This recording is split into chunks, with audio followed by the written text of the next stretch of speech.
Good afternoon, everyone. Welcome to Oak Grove Theater's second winter play reading of 2021.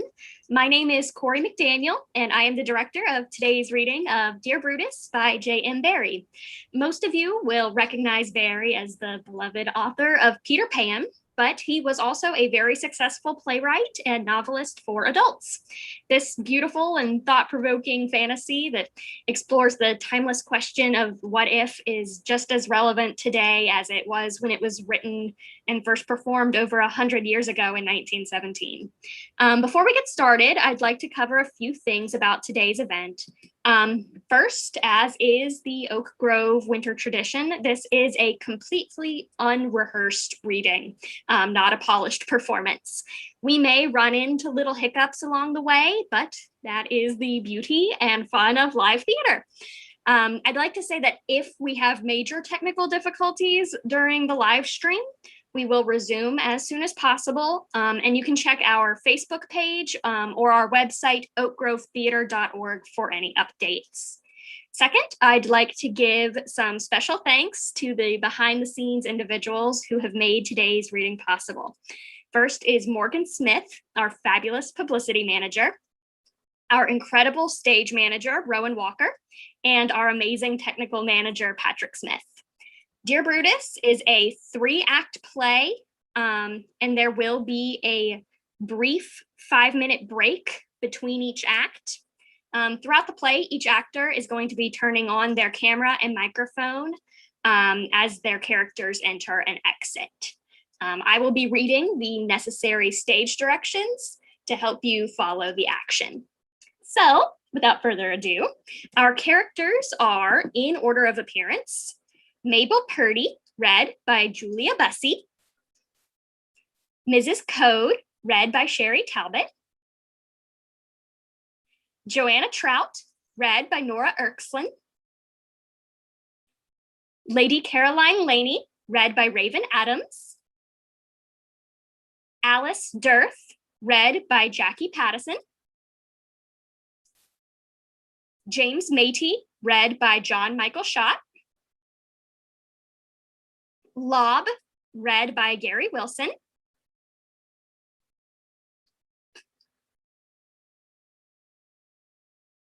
Jack Purdy, read by Clarence Finn;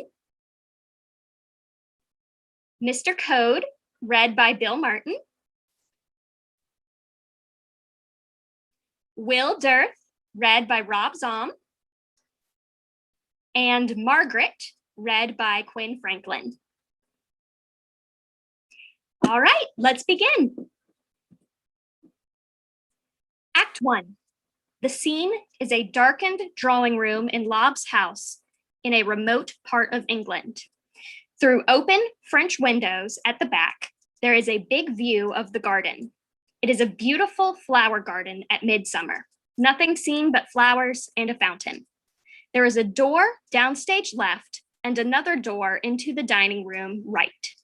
There are various chairs around the room, as well as bowls and vases of flowers. The drawing room is pretty and quaint, but not so odd as it perhaps ought to be. The curtain rises on an empty stage, dark and unlit, though the time is late evening. This gives a striking view of the garden, which is bathed in moonlight.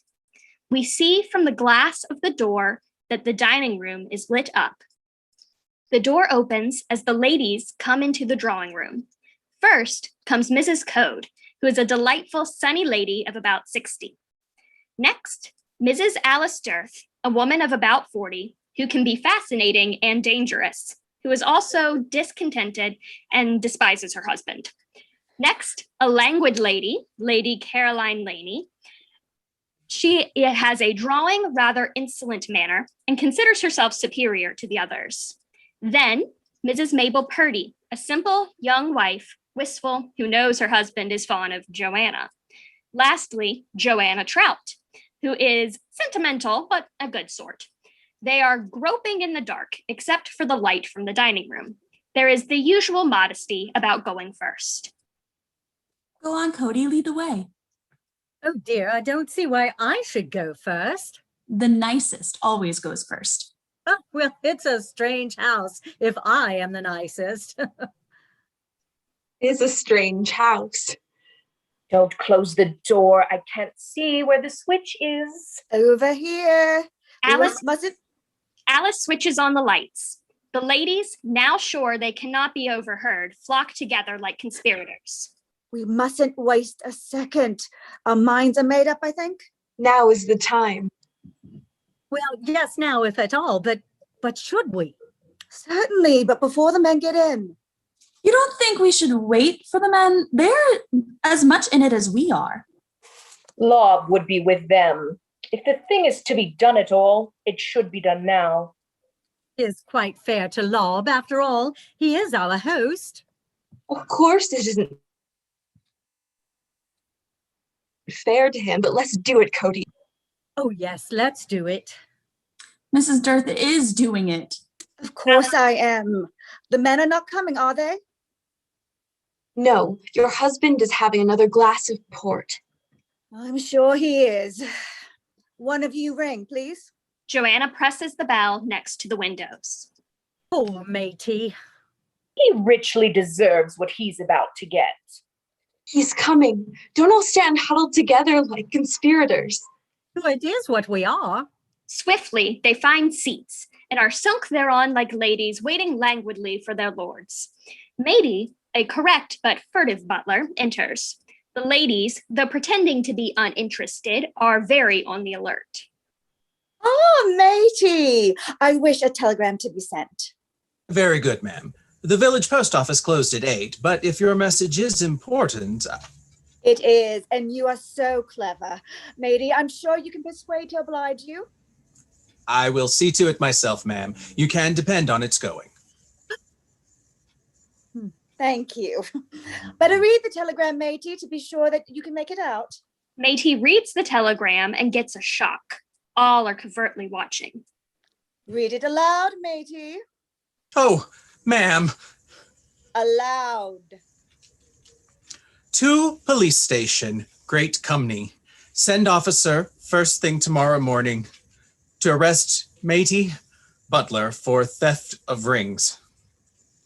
Yes, that's quite right. Ma'am. Desperate for assistance, he turns to Lady Caroline. My lady. Should we not say how many rings?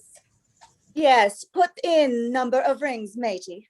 Matey makes mute appeals to one after the other, but sees they are all relentless. He produces 3 rings from a secret place in his clothes and hands them in deathly silence to the various owners, one to Mabel, one to Joanna, and one to Alice.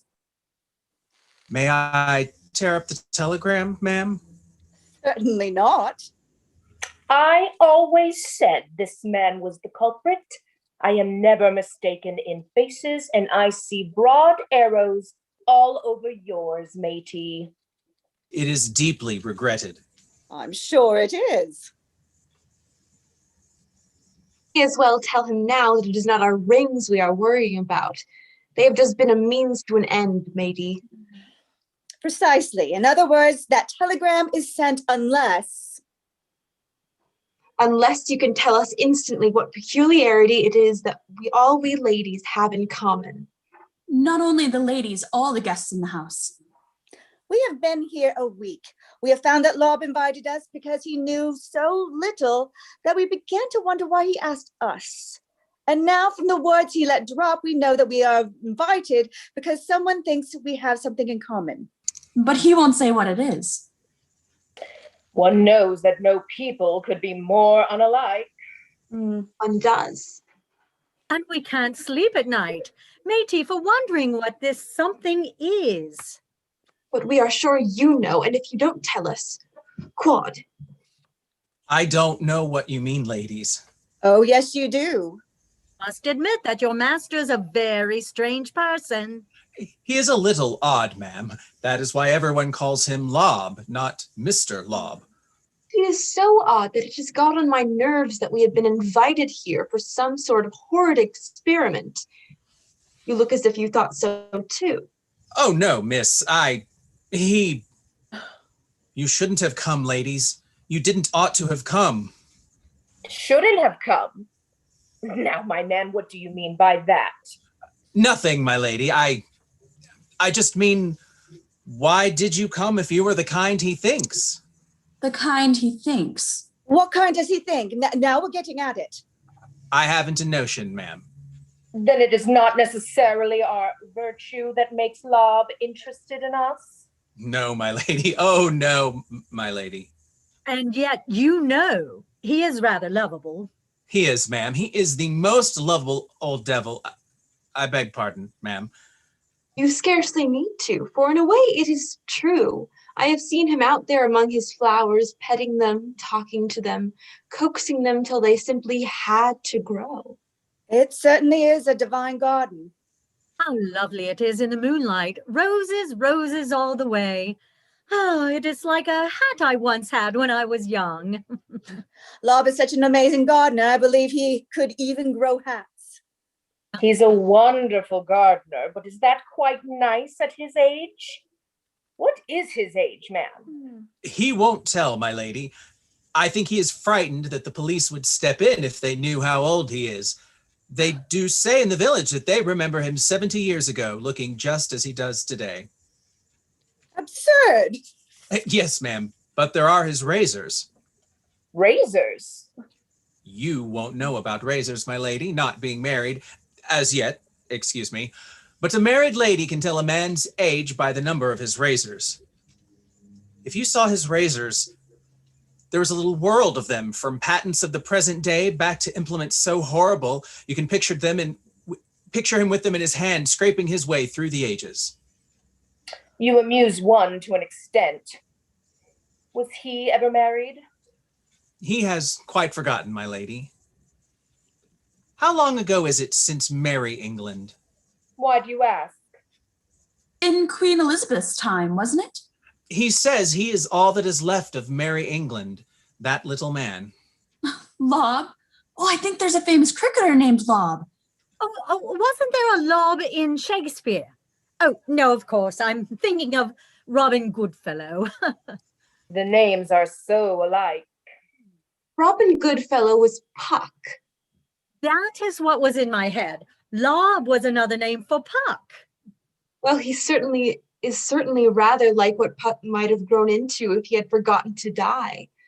By the way, I remember how he does call his flowers by the old Elizabethan names. He always calls the nightingale Philomel, miss, if that is any help. None whatsoever. Tell me this. Did he specifically ask you for Midsummer week? He would. Well, now, what do you mean? He always likes them to be here on Midsummer night, ma'am. Them whom? Them who have that in common. What can it be? I don't know. I hope we are all nice women. We don't know each other very well. Does anything startling happen at those times? I don't know. Why, I believe this is Midsummer Eve. Yes, miss, it is. The villagers know it. They are all inside their houses tonight, with the doors barred. Because of him? He frightens them. There are stories. What alarms them? Tell us, or... She brandishes the telegram. I know nothing for certain, ma'am. I have never done it myself. He has wanted me to, but I wouldn't. Done what? Oh, ma'am, don't ask me. Be merciful to me, ma'am. I'm not bad, naturally. It was just going into domestic service that did it to me. The accident of being flung among bad companions. It's touch and go how the poor turn out in this world. All depends on your taking the right or the wrong turning. No, I dare say that is true.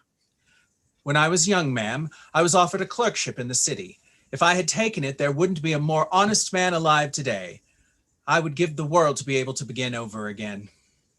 It is very sad, Mrs. Durr. I am sorry for him, but still. What do you say, my lady? As you ask me, I should certainly say jail. If you will say no more about this, ma'am, I'll give you a tip that is worth it. Ah, now we're talking. Don't listen to him. You are the one that is hardest on me. Yes, I flatter myself I am. You might take a wrong turning yourself, my lady. I? How dare you, man? The men are rising. Very well, matey, we agree. If the tip is good enough. You will regret this. I think not, my lady. It's this. I wouldn't go out tonight if he asks you. Go into the garden, if you like. The garden is all right. I wouldn't go farther. Not tonight. But he never proposes to us to go farther. Why should he tonight? I don't know, ma'am, but don't any of you go. Except you, my lady. I should like you to go. Fellow. Shall I? They nod, and she tears up the telegram. Thank you, ma'am. Should have sent that telegram off. You are sure you have told us all you know, matey? Yes, miss. Above all, ladies, I wouldn't go into the wood. The wood? Right, there's no wood within a dozen miles of here. No, ma'am. But all the same, I wouldn't go into it, ladies. Not if I was you. Métis turns and exits, leaving the ladies puzzled. Lob enters from the dining room. He is rather unearthly, very small and exceedingly old, but very light and vivacious. He enters with pretentious gravity, his hands behind his back, his head bent. The ladies withdraw a little as he enters. He suddenly jumps completely round to face them, which gives them a start. He peers at them to see if they are amused. It has amused him vastly. Standing, dear lady, pray be seated. He finds a chair for her and pulls it away as she is about to sit, or kindly pretends to be about to do so, for he has had this quaint conceit every evening since she arrived. Oh, you naughty. It is quite a flirtation, isn't it? He rolls on a chair, kicking out his legs in an ecstasy of satisfaction. But the ladies are not certain that he is the little innocent they have hitherto thought him. Mr. Code, a happy, lazy old man, enters from the dining room, smoking a cigarette. He is joined by Mr. Purdy. He is a young barrister, and is modestly sure that he is of a deeply passionate nature. Is my husband still sampling the port, Mr. Purdy? Do you know? I believe he is. Do the ladies like our proposal, Code? I have not told them of it yet. The fact is, I'm afraid that it might tire my wife too much. Do you feel equal to a little exertion tonight, Cody, or is your foot troubling you? I have been resting it, Cody. Propping her foot on a footstool. There. Is that more comfortable? Presently, dear, if you are agreeable, we are all going out for a walk. Oh, the garden is all right. Ah, but it is not to the garden. We are going farther afield. We have an adventure for tonight. Get thick shoes and a wrap, Mrs. Darth, all of you. Where do you propose to take us? To find a mysterious wood.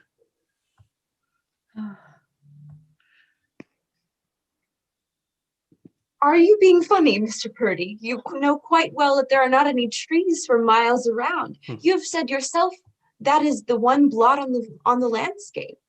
On ordinary occasions.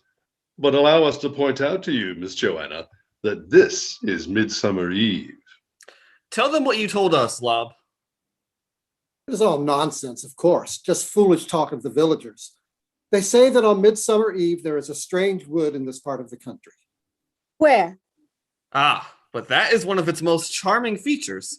It is never twice in the same place, apparently. It has been seen on different parts on the downs and on more common. Once it was close to Radley village, and another time about a mile from the sea. Oh, a sporting wood. And Lob is anxious that we should all go and look for it? Not he. Lob is the only skeptic in the house. But we believe, eh, Purdy? Rather. Let us have a round of game of cards here. No, sir. I am going to find that wood. What is the good of it when it is found? We shall wander in it deliciously, listening to a new sort of bird called a philomel. Shall we keep together, Mr. Purdy? No, we must hunt in pairs.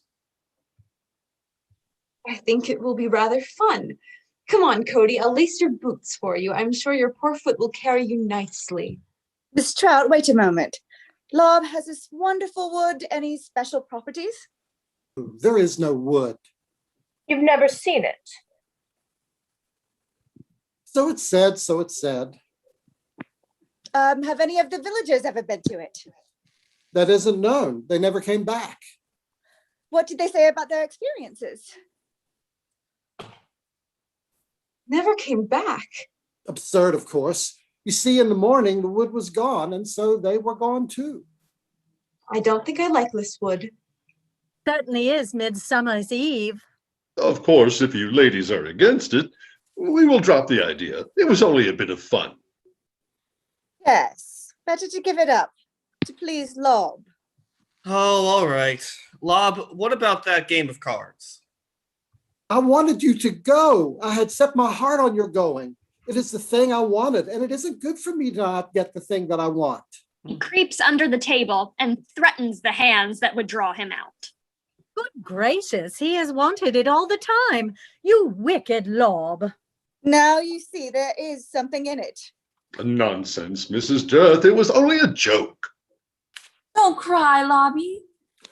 Nobody cares for me. Nobody loves me, and I need to be loved.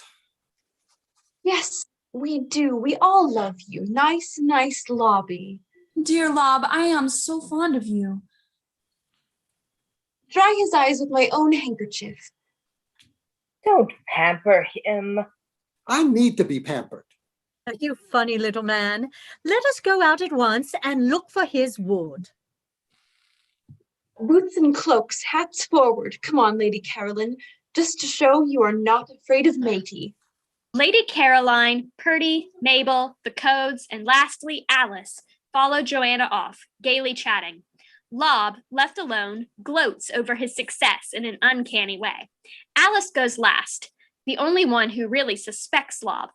He suddenly sees her watching him and drops the flowers from the vase which he has taken from the table.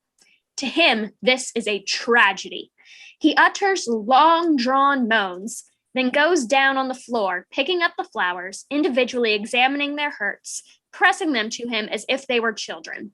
Alice exits. Poor bruised one, it was I who hurt you. Lob is so sorry. Lie there.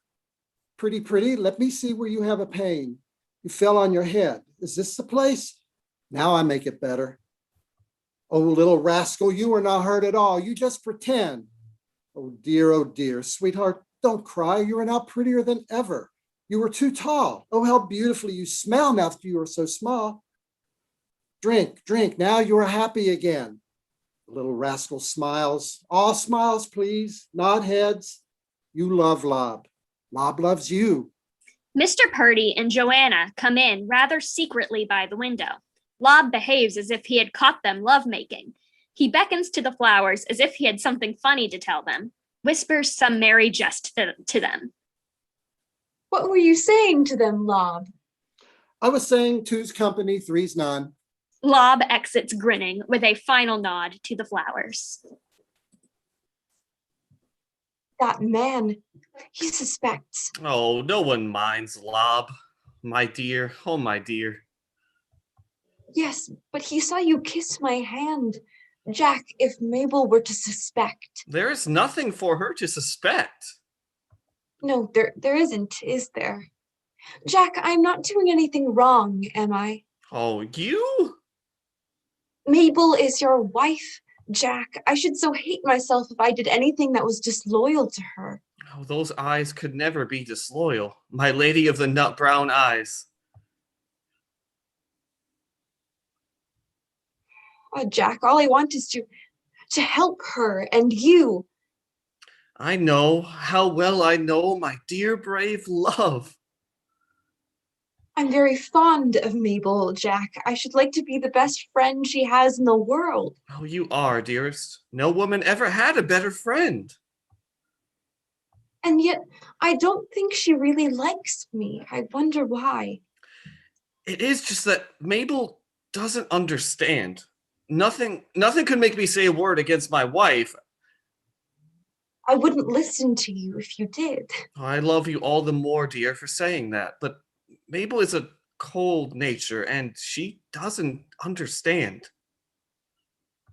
She doesn't appreciate your finer qualities. That's it. But of course I am difficult.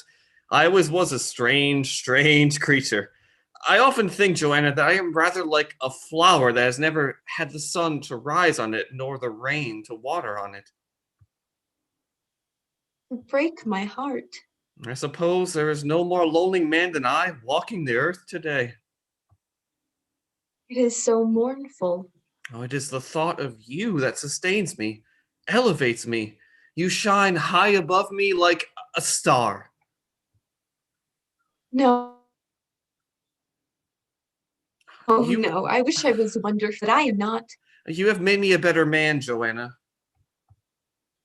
I am so proud to think that. You have made me kinder to Mabel. I'm sure you were always kind to her. Yes, I hope so, but I think now of special little ways of giving her pleasure, the never to be forgotten day when we first met, you and I. That tragic, lovely day by the Weir. Oh, Jack. Do you know how in gratitude I spent the rest of that day? Tell me. I read to Mabel aloud for an hour. I did it out of kindness to her because I had met you. It was dear of you. Do you remember that first time my arms, your waist? Oh, you were so fluid, Joanna. Why are you so fluid? I can't help it, Jack. I gave her a ruby bracelet for that. It is a gem. You have given that lucky woman many lovely things. It is my invariable custom to go straight off and buy Mabel something whenever you are sympathetic to me. Those new earrings of hers, they are in memory of the first day you called me Jack. Her paquin gown, the one with the beads, was because you let me kiss you. I didn't exactly let you. No, but you have such a dear way of giving in. Jack, she hasn't worn that gown of late. No, nor the jewels. I think she has some sort of idea now that when I give her anything nice, it means that you have been nice to me. She has a rather suspicious nature, Mabel. She never used to have it, but it seems to be growing on her. I wonder why. He kisses her solemnly. Mabel passes outside the French windows, sees them, and passes off sadly. Was that anyone in the garden? There's no one there now. I am sure I heard someone, if it was Mabel. Jack, if she saw us, she will think you were kissing me. Purdy's arms are about her when Mabel enters quietly at the French windows. I am so sorry to interrupt you, Jack, but please wait a moment before you kiss her again. Excuse me, Joanna. She quietly draws the curtains, thus shutting out the garden and any possible onlooker. I did not want the others to see you. They might not understand how noble you are, Jack. You can go on now. Mabel exits. How extraordinary of all the... Oh, but how contemptible. Mabel. Did you call me Joanna? I insist on an explanation. What were you doing in the garden, Mabel? Oh, I was looking for something I have lost. Anything important? I used to fancy it, Jack. It is my husband's love. You don't happen to have picked it up, Joanna?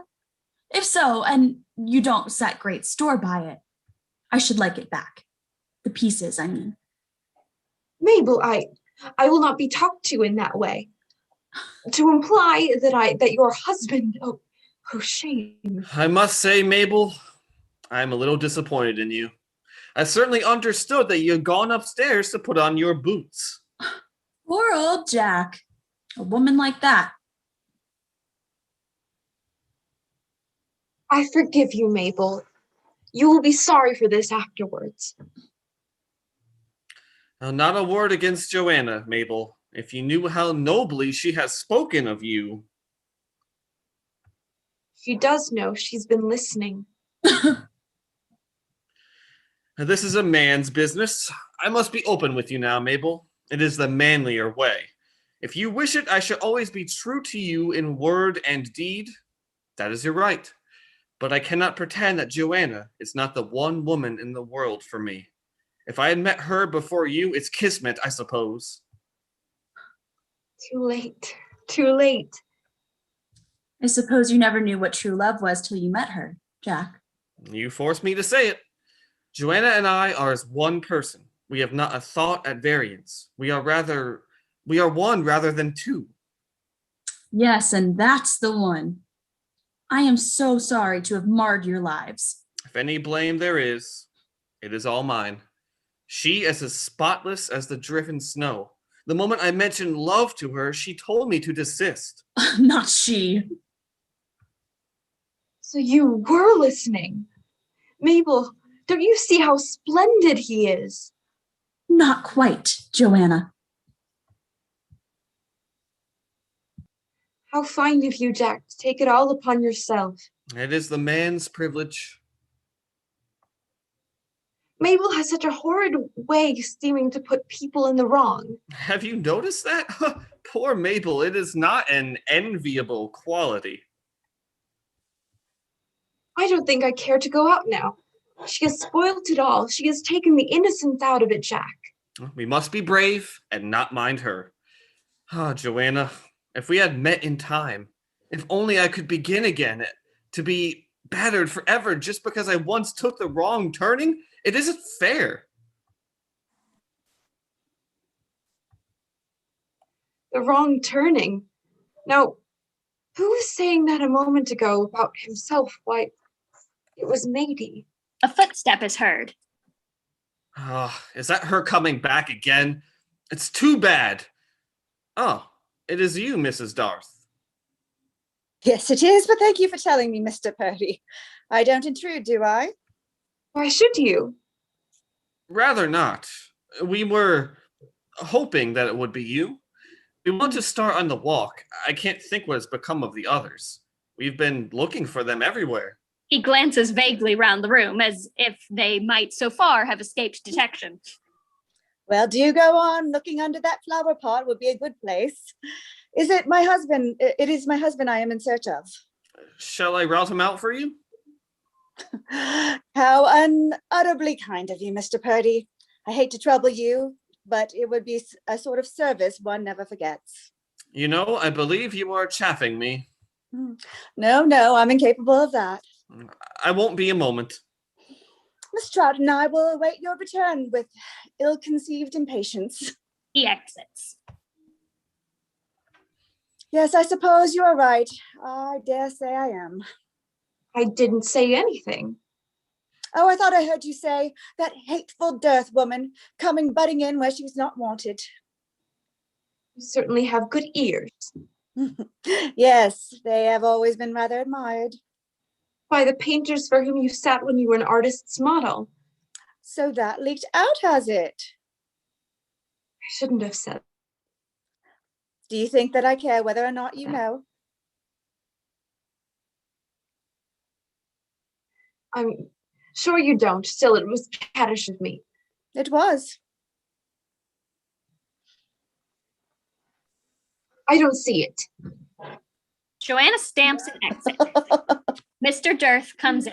He is a man of 40, an artist, his appearance gone a little to seed. He is not in the least intoxicated, but he is flushed with wine.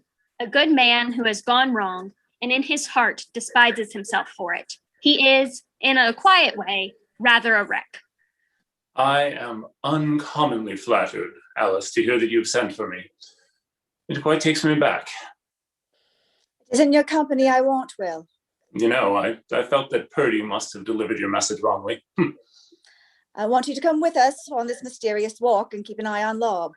Oh, on poor little Lob? Surely not. I can't make the man out.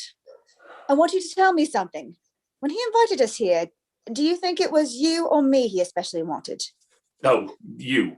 He made no bones about it and said there was something about you that made him want uncommonly to have you down here.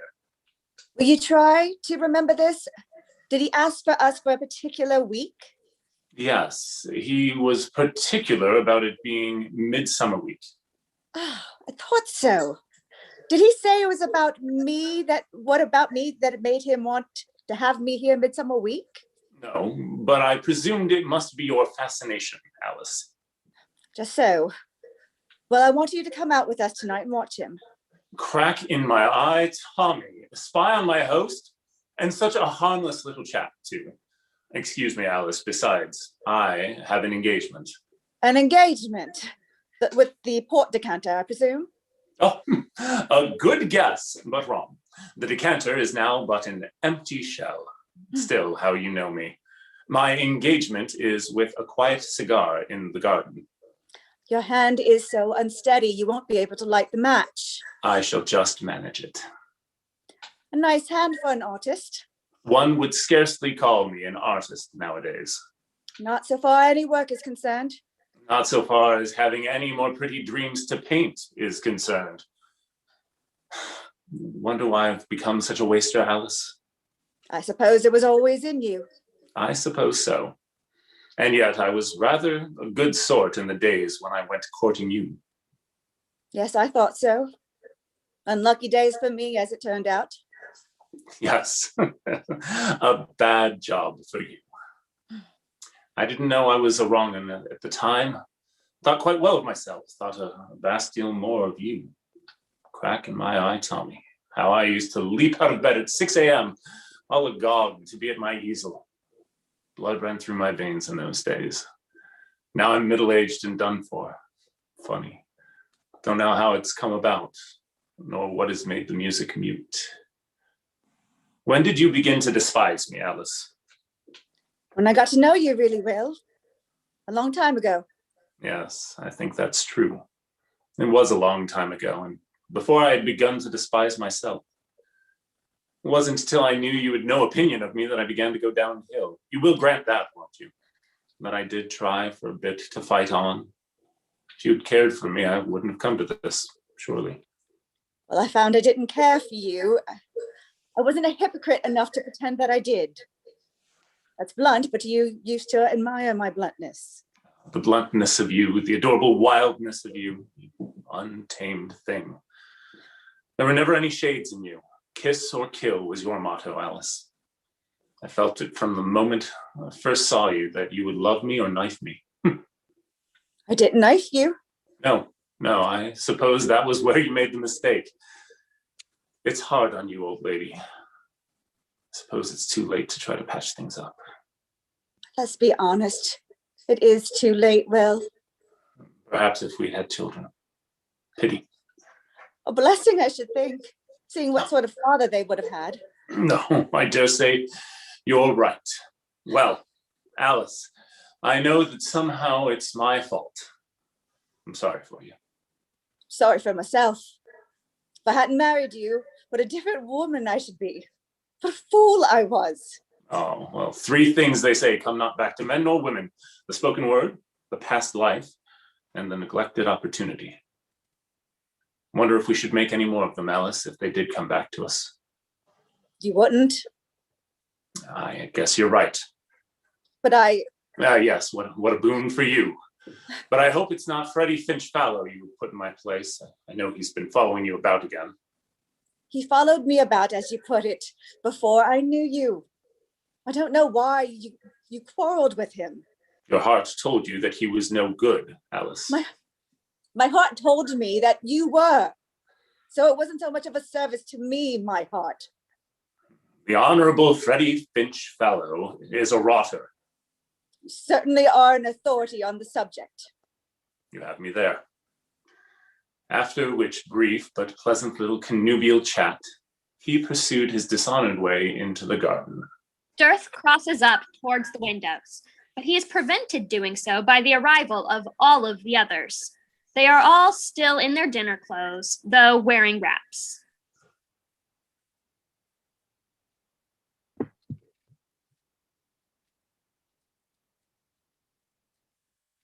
Here they are. Are you ready, dear lady? Are you not coming with us, find the wood, Mr. Darth? Alas, I am unavoidably detained. You will find me in the garden when you come back. we ever do come back. Precisely. Should we never meet again, Alice? Fare thee well. Purdy, if you find the tree of knowledge in the wood, bring me back an apple. I promise. Come quickly. Matey mustn't see me. He is turning out the lights. Matey? What difference would that make, Lob? He would put me off to bed. It's past my time.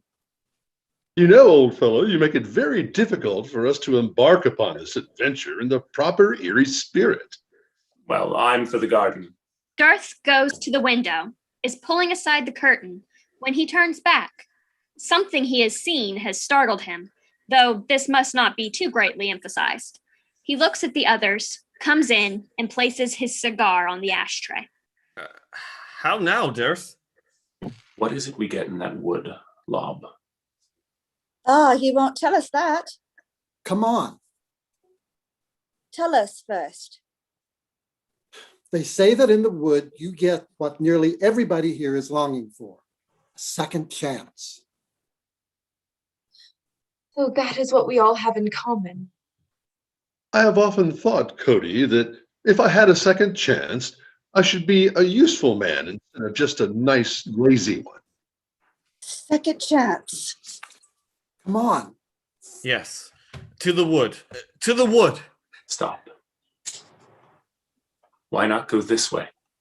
Darth pulls the window curtains, and instead of a garden, we now see close up to the window and extending into the far distance wood of great beech trees. It is very mysterious, with black splashes relieved by streaks of moonlight. Everybody is startled, most of all Lob, on whom all eyes gradually turn. Matey, Matey. Anyone ready to risk it? Of course there's nothing in it. It's just... Of course. Going out, Purdy? Purdy draws back. Second chance. She is looking at her husband. They all look at him as if he had been a leader once. I shall be back in a moment. Probably.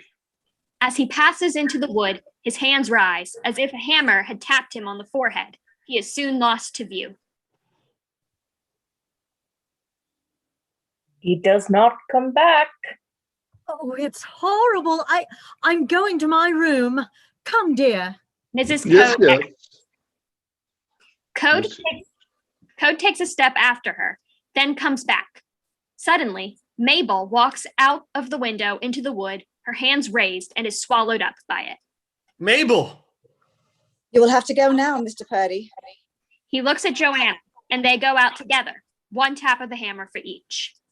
That's enough. Don't you go, Mrs. Darth. You'll catch it if you go. Second chance. She goes out unflinching. One would like to know. She goes out. Cody!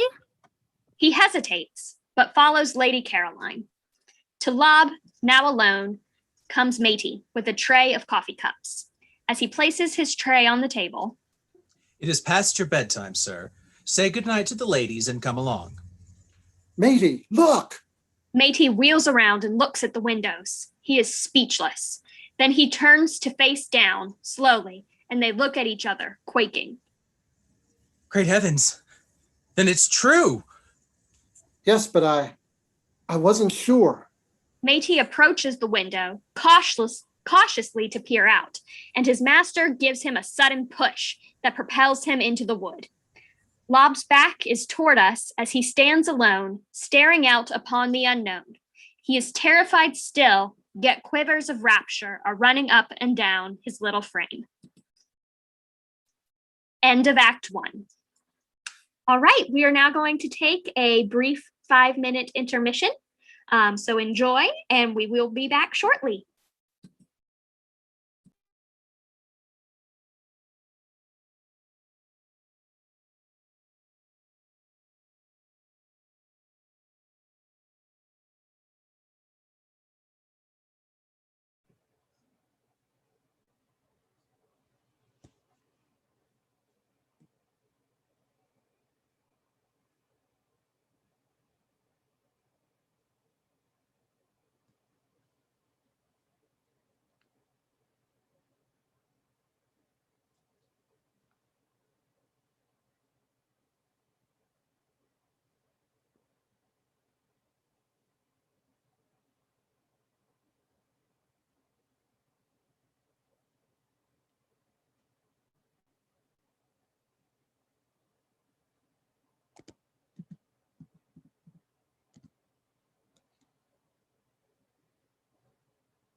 Hello, everyone. Welcome back. Let us begin Act 2. We are translated to the depths of the wood in the enchantment of a moonlight night. In some other glade, a nightingale is singing. In this one, in proud motoring attire, recline two mortals whom we have known in different conditions. The second chance has converted them into husband and wife. The man lies luxurious on his back, exuding affluence, a prominent part of him heaving playfully, like some little wave that will not rest in a still sea. A handkerchief over his face conceals from us who he may be, but his mate is our Lady Caroline. The nightingale trills on, and Lady Caroline takes up its song.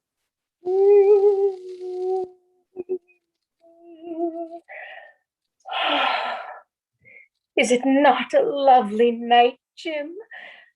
Listen, my own, to Philomel. He is saying that he is lately married. So are we, you ducky thing. I feel, Jim, that I am Rosalind, and you are my Orlando. The handkerchief being removed, Mr. Matey is revealed, and the nightingale seeks some farther tree. What do you say I am, Caroline? My own one. Don't you think it would be fun if we were to write poems about each other and pin them onto the tree trunks? Poems? I never knew such a lass for high-flown language. Your lass, dearest.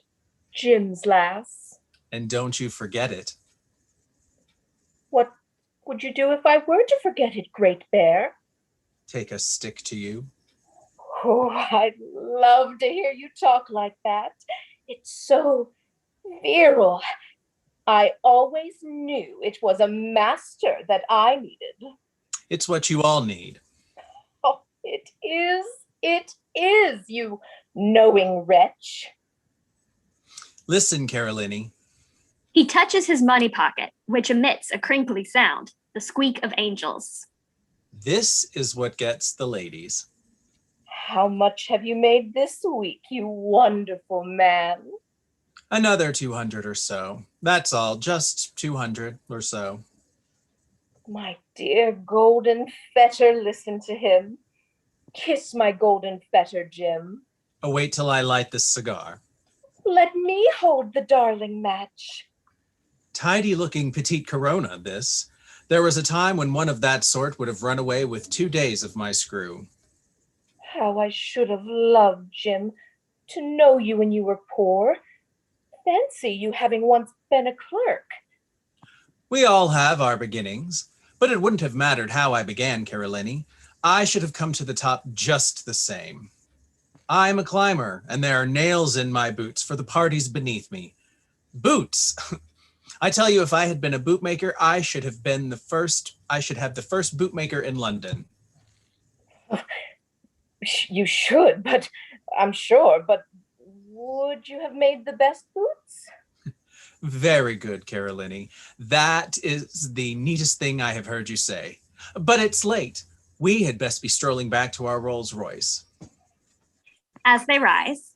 I do hope the ground wasn't damp. Don't matter if it was. I was lying on your rug. Indeed, we notice now that he has had all the rug and the bare ground, the bare ground. Joanna reaches the glade, now an unhappy lady who has got what she wanted. She is in country dress and is unknown to them as they are to her. Who is the mournful party? I wonder, sir, whether you happened to see my husband. I have lost him in the wood. Gay woodland music is heard softly off stage. We are strangers in these parts ourselves, Mrs. Have we passed anyone, Caroline?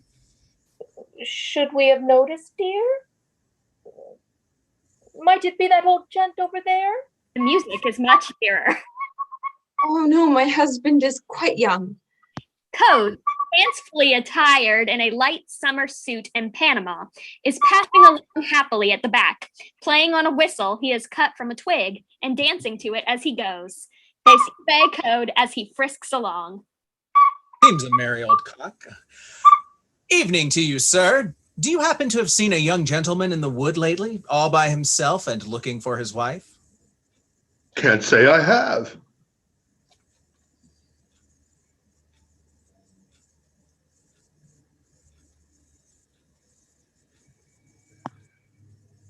What was that, Joanna? I can barely hear you. Oh, he isn't necessarily by himself, and I don't know that he is looking for me. There might be with him. Oh, What do you mean by oh?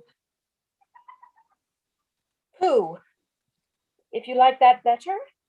Now. Your manners, Caroline. Would he be singing or dancing? Oh no, at least I hope not. Hope not. Odd. If he is doing neither, I am not likely to notice him. But if I do, what name shall I say? Purdy, I am Mrs. Purdy. I will try to keep a lookout, and if I see him, but I'm rather occupied at present. Reference is to his legs and a new step they are acquiring. He sways this way and that, and whistle to lips minuets off in the direction of paradise. I am sorry I troubled you. I see him now. Is he alone? Ah, I see from your face that he isn't. Caroline, no awkward questions. Evening, missus, and I hope you will get him to go along with you quietly. Watch the old codger dancing. Light-hearted as children, they dance after him, while Joanna, behind a tree, awaits her lord. Purdy, in knickerbockers, approaches with misgivings to make sure that his Joanna is not in hiding. And then he gambles joyously with a charming confection whose name is Mabel. They chase each other from tree to tree, but fortunately not round Joanna's tree. As he catches her, No, and no, and no. I don't know you nearly well enough for that. Besides, what would your wife say? I shall begin to think you are a very dreadful man, Mr. Purdy. Surely you might call me Jack by this time.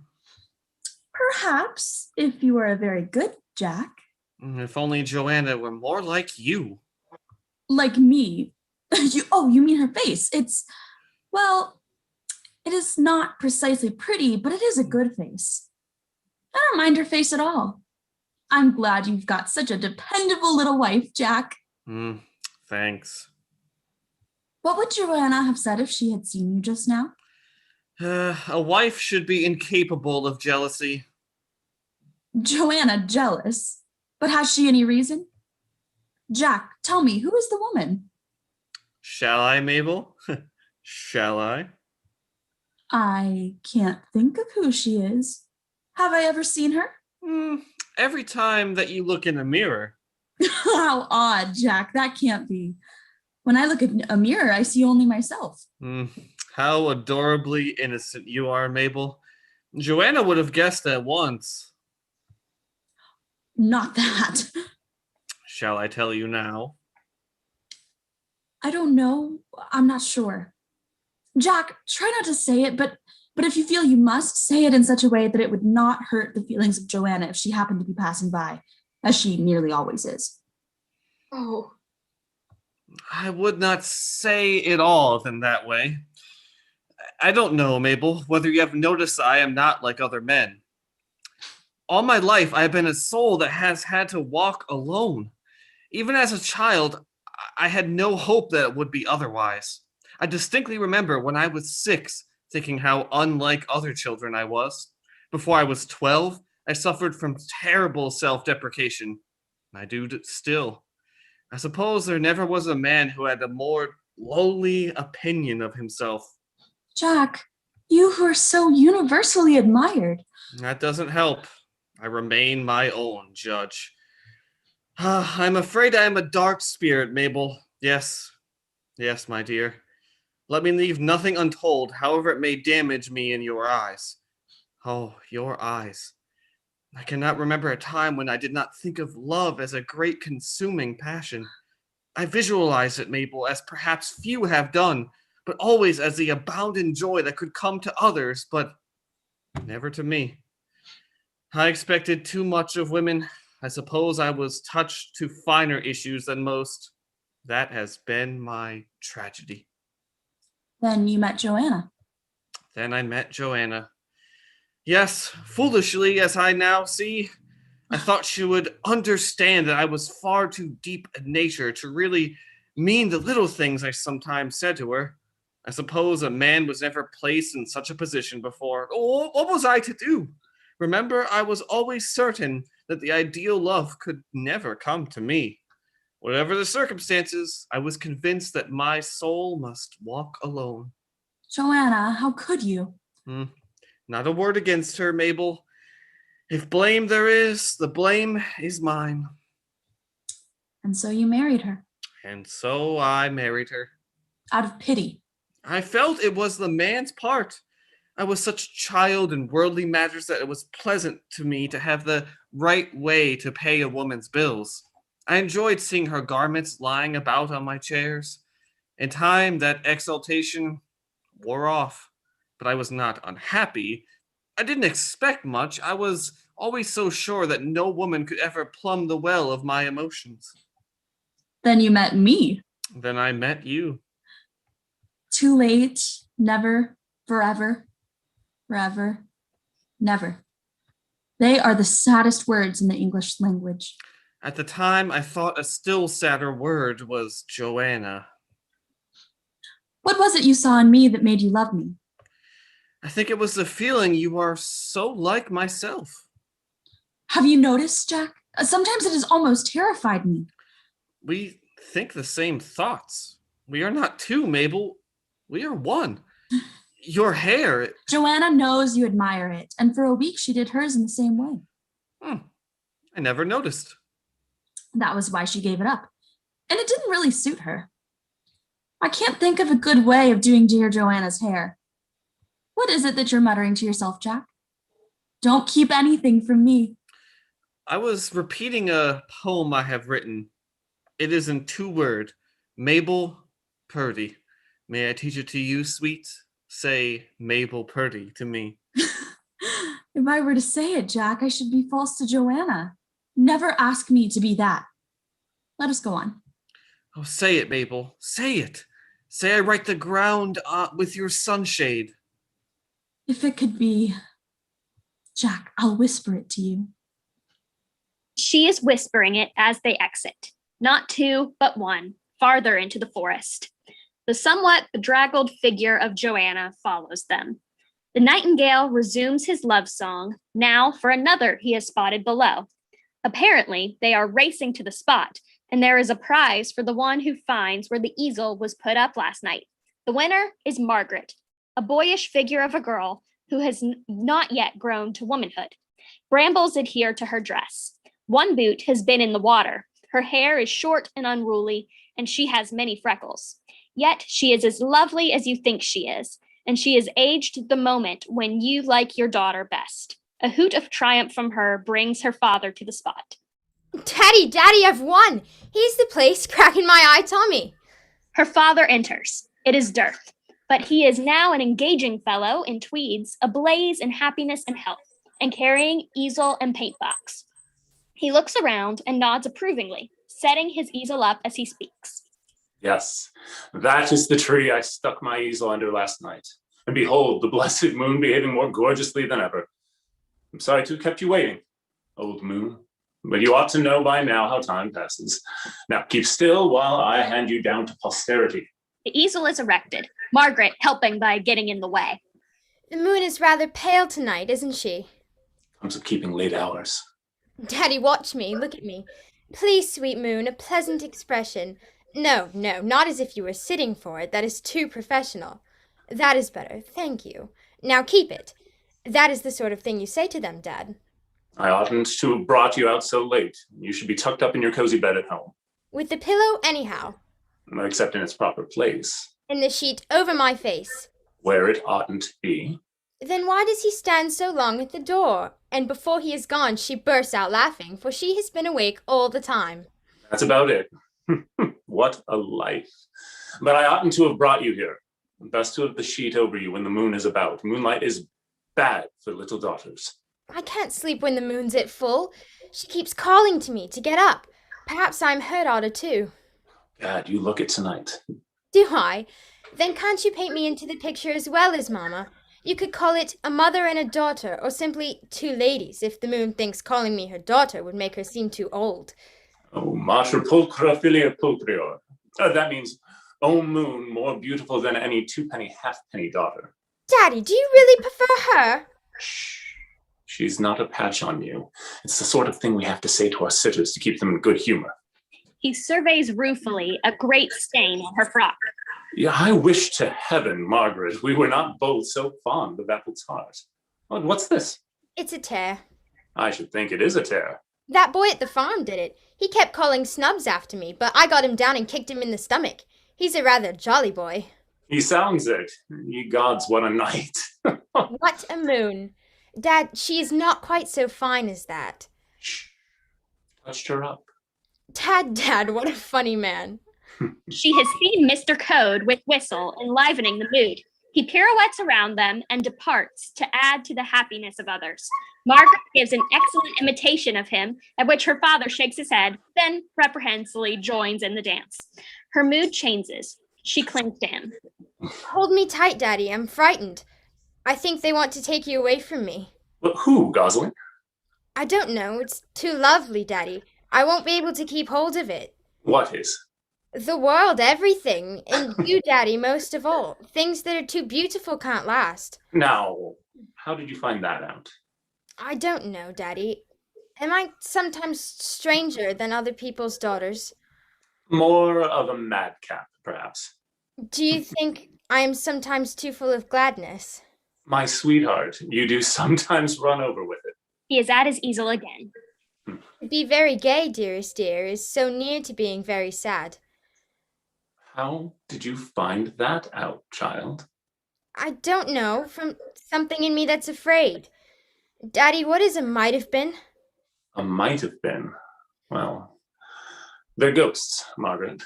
I dare say I might have been a great swell of a painter instead of just this uncommonly happy nobody.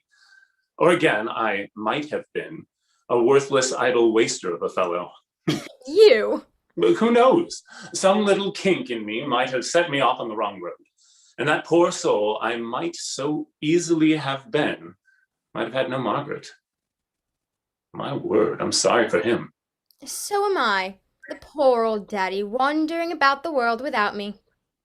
And there are other might have beens. Lovely ones, but intangible. Shades, Margaret, made of sad folks' thoughts.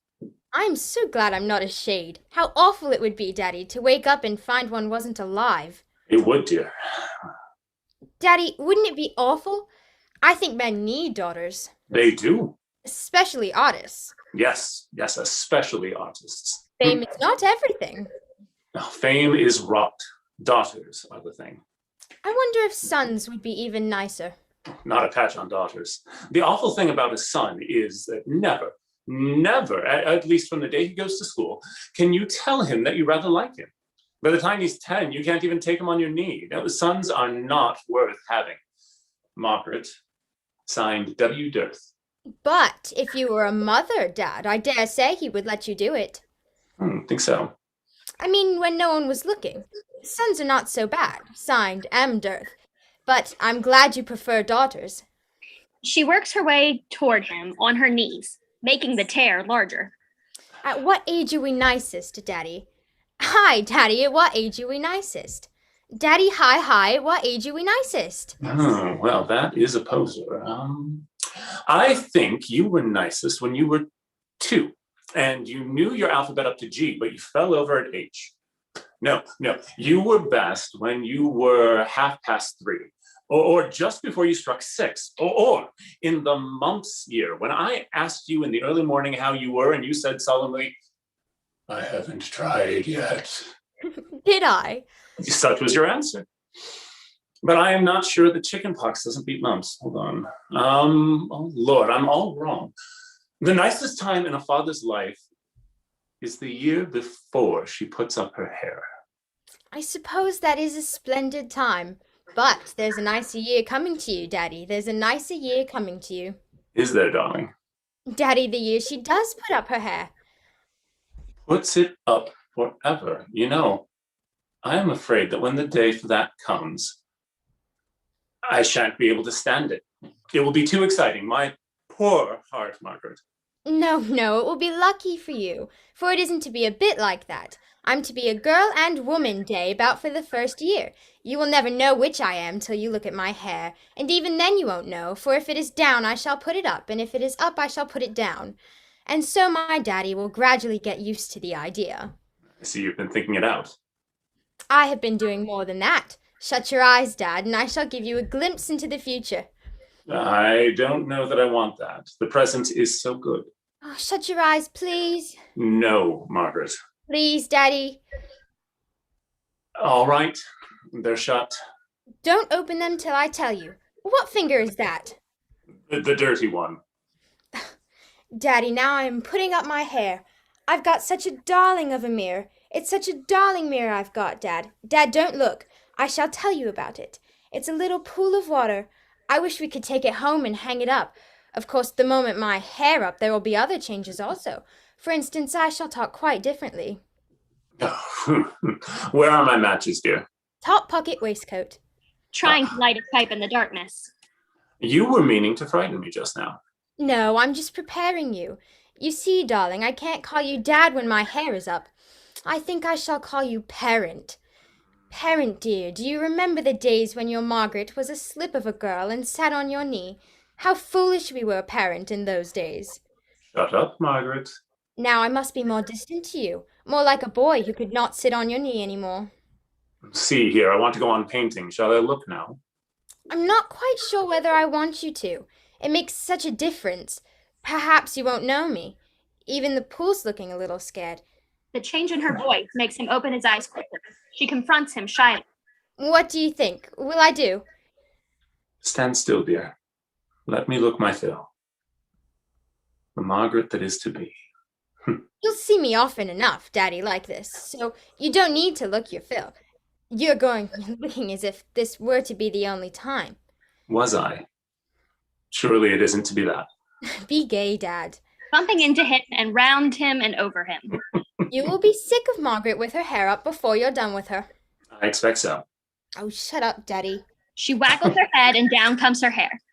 Daddy, I know what you're thinking of. You're thinking of what a handful she's going to be. Well, I guess she is. Oh, now you're thinking about my being in love someday. Right. I won't, you know. No, never. Oh, I have quite decided. So don't be afraid. Will you hate him at first, Daddy? Daddy, will you hate him? Will you hate him, Daddy? Whom? Well, if there was. If there was what, darling?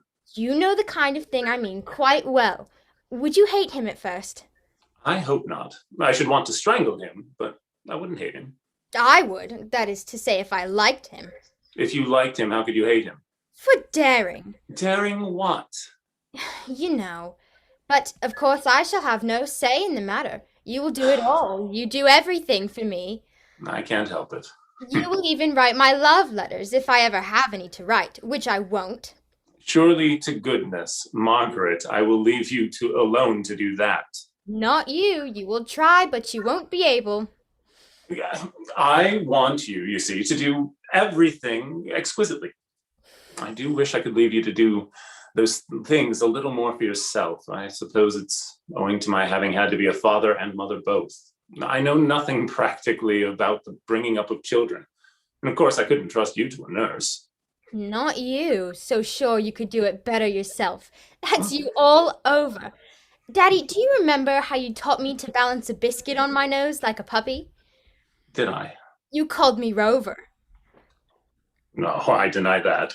And when you said snap, I caught the biscuit in my mouth. Horrible. Daddy, I can still do it.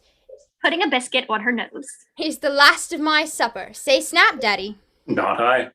Say snap, please. I refuse. Daddy. Snap. She catches the biscuit in her mouth. Now let that be the last time, Margaret. Except just once more. I don't mean now, but when my hair is really up. If I should ever have a A Margaret of my own. Come in and see me, Daddy, in my white bed, and say snap, and I'll have the biscuit ready. All righto. Dad, if I ever should marry, not that I will, but if I should, at the marriage ceremony, will you let me be the one who says I do? I suppose I deserve this. You think I'm pretty, don't you, Dad? Whatever other people say? Oh, not so bad.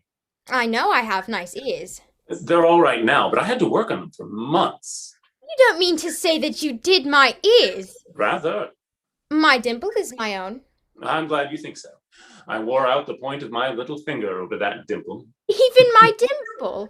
Have I anything that is really mine? A bit of my nose or anything? When you were a babe, you had a laugh that was all your own. Haven't I it now? It's gone. I'll tell you how it went. We were fishing in a stream. That is to say, I was wading and you were sitting on my shoulders holding the rod. We didn't catch anything. And somehow or another, I can't think how I did it, but you irritated me and I answered you sharply. I can't believe that. Oh, yes, it sounds extraordinary, but I did. It gave you a shock. And for the moment, the world no longer seemed a safe place to you. Your faith in me had always made it safe till then. You were suddenly not even sure of your bread and butter, and a frightened tear came to your eyes. I was in a nice state about it, I can tell you. Silly. But what has that to do with my laugh, Daddy? Well, the laugh that children are born with lasts just so long as they have perfect faith. To think that it was I who robbed you of yours. Don't, dear. I'm sure the laugh just went off with the tear to comfort it, and they have been playing about in the stream ever since. They've quite forgotten us, so why should we remember them, cheeky little beasts? Shall I tell you my farthest back recollection? I remember the first time I saw the stars. I had never seen night, and then I saw it, and the stars together. Crack in my eye, Tommy, it isn't everyone who can boast of such a lovely, lovely recollection for their earliest, is it? I was determined your earliest should be a good one. Do you mean to say that you planned it?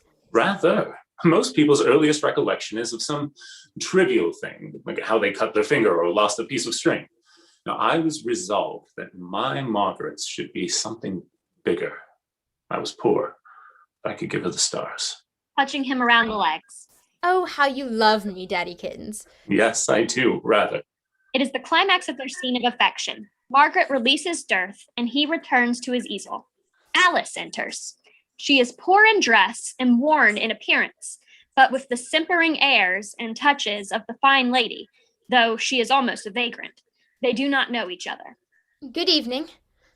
Good evening, Missy. Evening, mister. Seeing that her eyes search the ground. Lost anything? Sometimes when the tourists have had their sandwiches, there are bits left over. They squeeze in between the roots to keep the place tidy. I'm looking for bits. You don't tell me you're as hungry as that. Try me. Margaret rushes at her father and feels all of his pockets. Daddy, that was my last biscuit. Well, we must think of something else. Yes, wait a bit. We're sure to think of something. Daddy, think of something. Your father doesn't like you to touch the like of me. Oh, yes, he does. And if he didn't, I'd do it all the same. That's a bit of myself, Daddy. That's all you know. You needn't be angry with her, mister. I'm all right. I'm not angry with her. I'm very sorry for you. If I had my rights, I would be as good as you, and better. I dare say. I have had men servants and a motor car. Margaret and I never rose to that. I have been in a taxi several times, and Dad often gets telegrams. Margaret. I'm sorry I boasted. Yes. That's nothing. I have a townhouse. At least I had. At any rate, he said there was a townhouse. Fancy his not knowing for certain. The Honourable Mrs. Finch Fallow. That's who I am. It's a lovely name. Curse him. Don't you like him? Oh, we won't go into that. I have nothing to do with your past, but I wish we had some food to offer you. You haven't a flask? No, I don't take anything myself, but let me see. I know. You said we had £5. Would you like £5? Darling, don't be stupid. We haven't paid our bills at the inn. All right. I never asked you for anything. No, don't take up in that way. I have had my ups and downs myself. Here's 10 bob and welcome. He surreptitiously slips a coin into Margaret's hand. And I have half a crown. It is quite easy for us. Dad will be getting another fiver any day. You can't think how exciting it is when the fiver comes in. We dance and then we run out and buy tarts. Margaret. It's kind of you. I am richer this minute than I have been for many a day. It's nothing. I'm sure you would do the same for us. I wish I was as sure. Of course you would. Glad to be of any help. Get some victuals as quickly as you can. Best of wishes, ma'am, and may your luck change. Same to you, and may yours go on. Good night. What is your name, mister? Margaret. Margaret. You drew something good out of the lucky bag when you got her, mister. Yes. Take care of her. They're easily lost. She shuffles away. Poor soul. I expect she's had a rough time, and that some man is to blame for it. Oh, partly at any rate. That woman rather affects me, Margaret. I don't know why. Didn't you like her husky voice? You know, I say, Margaret, we lucky ones, let's swear always to be kind to people who are down on their luck. And then when we are kind, let's be a little kinder. Yes, let's.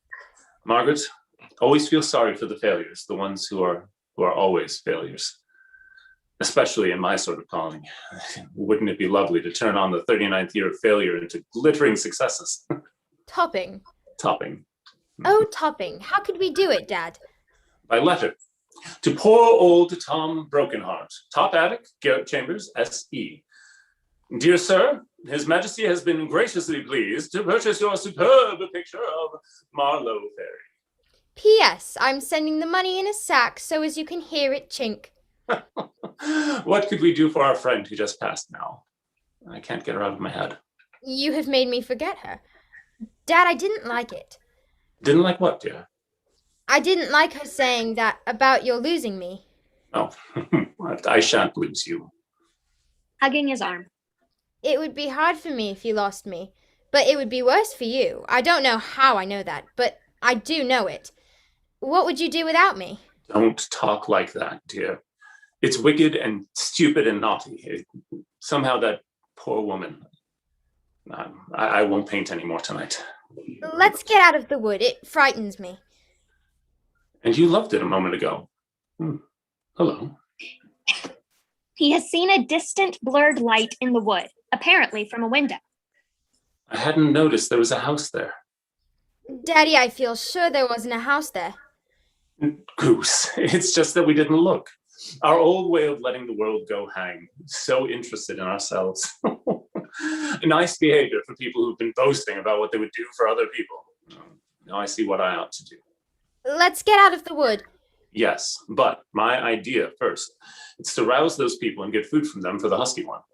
Don't go into that house, Daddy. I don't know why it is, but I'm afraid of that house. Well, there's a kiss for each moment until I come back. She wipes them from her face. Oh, naughty. Now go and stand in the corner. She stands against a tree, but she stamps her foot. What a nasty temper. She tries hard not to smile, but she smiles and he smiles, and they make comic faces at each other, as they have done in similar circumstances since she first opened her eyes.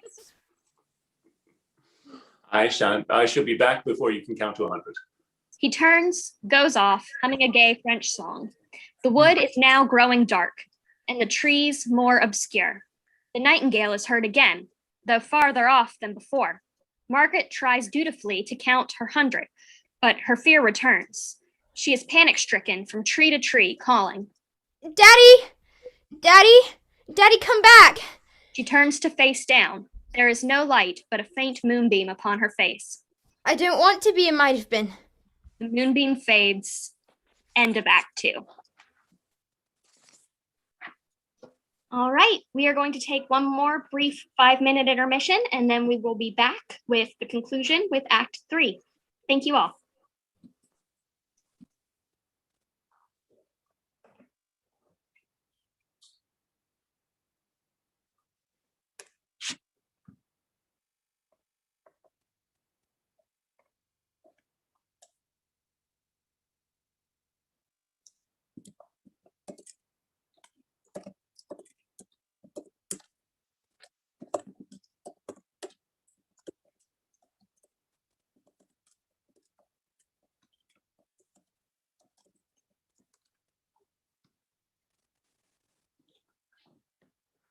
Hi,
everyone. Welcome back. and let's begin Act 3. The scene is the same as in Act 1. The drawing room is in darkness. The curtains are drawn across the windows. Outside, the wood has been replaced by the garden, but this too is in darkness and cannot be seen when the curtains are parted. Lob is asleep in the armchair, which is turned to face up so that only one of his legs can be seen and no more. There is a knocking at the window, and then Purdy and Mabel enter as intruders. They are dressed like those who follow, as they were at the end of Act 1, but they still regard each other as in Act 2. They do not see Lob yet and are unaware that their clothes have changed. A pretty little room. I wonder who's the owner. It doesn't matter. The great thing is that we have escaped Joanna. Jack, look, a man. He is asleep. Do you know him? Not I. Excuse me, sir. Hi. Purdy shakes Lob in vain, though Lob makes sufficient movement to show that he is alive. Darling, how extraordinary. After all, precious, have we any right to wake up a stranger just to tell him that we are runaways hiding in his house? I think he would expect it of us. Purdy tries shaking Lob again. There's no budging him. At any rate, we've done the civil thing. She crosses to the table and looks at the tray with the coffee Matey left. There have evidently been people here, but they haven't drunk their coffee. Ugh, cold as a deserted egg in a bird's nest. Jack, if you were a clever detective, you could construct those people out of their neglected coffee cups. I wonder who they are and what has spirited them away. Perhaps they have only gone to bed. Ought we to knock them up? I think not, dear. I suppose we have run away, Jack. Meaning to? Oh, irrevocably. Mabel, if the dog-like devotion of a lifetime. He checks and glances over at Lob. He is not shamming, do you think? Shake him again. After shaking him. It's all right. Mabel, if the dog-like devotion of a lifetime. Poor little Joanna! Still, if a woman insists on being a pendulum round a man's neck. Do give me a chance, Mabel. If the dog-like devotion of a lifetime. Joanna comes through the curtains so inopportunely that for the moment he is almost pettish. May I say this is just a little too much, Joanna? So, sweet husband, your soul is still walking alone, is it? How can you sneak about in this way, Joanna? Have you no pride? Please address me as Mrs. Purdy, madam. Who is this man? We don't know, and there is no waking him. You can try if you like. Joanna shakes Lob without result. You were saying something about the devotion of a lifetime. Please, go on. I don't like to do it before you, Joanna. Oh, don't mind me. I should certainly like to say it. And I shall be proud to hear it. I should have liked to have spared you this, Joanna. You wouldn't put your hands over your ears? No, sir. Fie, Joanna. Surely a wife's natural delicacy. As you take it in that spirit, Joanna, I can proceed with a clear conscience. If the dog-like devotion of a lifetime. He reels a little, staring at Lob. Did he move? It isn't that. I'm feeling very funny. Did one of you just tap me now on the forehead? Their hands have also gone to their foreheads. I think I might have been in this room before. There's something rushing. There's something coming back to me. I seem to know that coffee set. If I do, the lid of the milk jug is chipped. It is. I can't remember this man's name, but I am sure it begins with L. Lob. Lob. Lob. Mabel, your dress. How on earth? My dress? You were knickerbockers in the wood. Huh. And so I am now. Huh? When did I change? The wood. Let me think. The wood, certainly, but the wood wasn't the wood. My head is going round. Lob's wood. I remember it all. We were here. We did go. So we did, but how could... Where was I? And who was? And what was? Don't let go. Hold on to what we were doing, or we shall lose grip of ourselves. Devotion. Something about devotion. Hold on to... if the dog-like devotion of a lifetime... Which of you was I saying that to? To me? Are you sure? I'm not quite sure. Joanna, what do you think? Which of you is my wife? I am. No, I am not. It is Mabel who is your wife. Me? Why, of course you are, Mabel. I believe I am. And yet, how can it be? I was running away with you. You don't need to do it now. The wood. Hold on to the wood. The wood is what explains it. Yes, I see the whole thing. Oh, you infernal old rascal. Let us not try not to think on it. Don't anyone speak for a moment. Think first. Love. Hold on to love. I say, I believe I am not a deeply passionate chap at all. I believe I am just a philanderer. It is what you are. Mabel, what about ourselves? I didn't know. Just a philanderer. And if people don't change, I suppose we shall begin all over again now. I dare say, but not with each other. I may philander again, but not with you. John Purdy, the fine fellow I used to think you. The wood has taught me one thing, at any rate. What, Jack? That it isn't accident that shapes our lives. No, it's fate. It's not fate, Joanna. Fate is something outside us. What really plays the dickens with us is something in ourselves. Something that makes us go on doing the sort of fool things, however chance we may get. Something in ourselves. Something we are born with.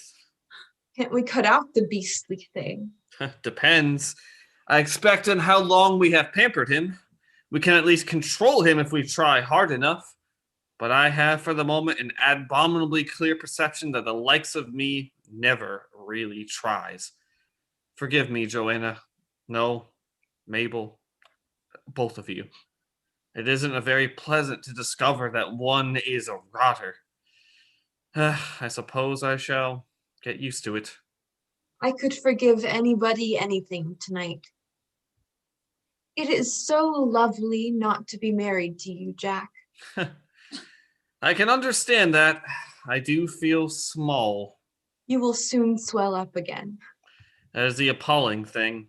But at present, at any rate, I'm a rag at your feet, Joanna. No, at yours, Mabel. Are you going to pick me up? I don't advise it. I don't know whether I want to, Jack. To begin with, which of us is it your lonely soul is in search of?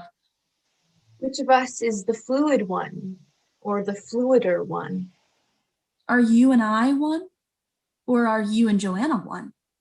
Or are the three of us two? He wants you to whisper in his ear, Mabel, the entrancing poem Mabel Purdy. Do it, Jack. There will be nothing wrong in it now. Oh, rub it in. When I meet Joanna's successor. No, Mabel, none of that. At least credit me with having my eyes open at last. There will be no more of this. I swear it by all that is... He is off again. Oh, Lord, so I am. Don't, Joanna. She is quite right. I was. In my present state of depression, which won't last, I fear there is something in me that will make me go on being the same ass, however many chances I get. I haven't the stuff in me to take warning. My whole being is corroded.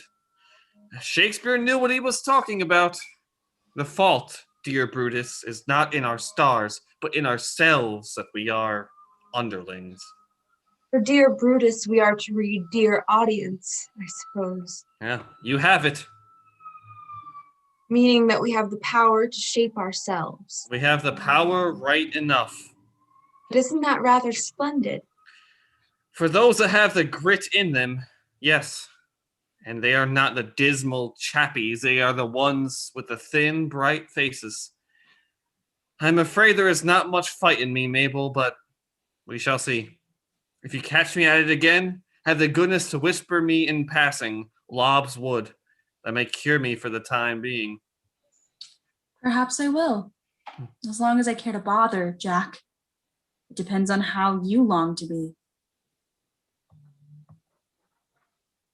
I feel that there is hope in that, as well as a warning. Perhaps the wood may prove to have been useful after all. You know, we are not people worth being sorrowful about. So let us laugh.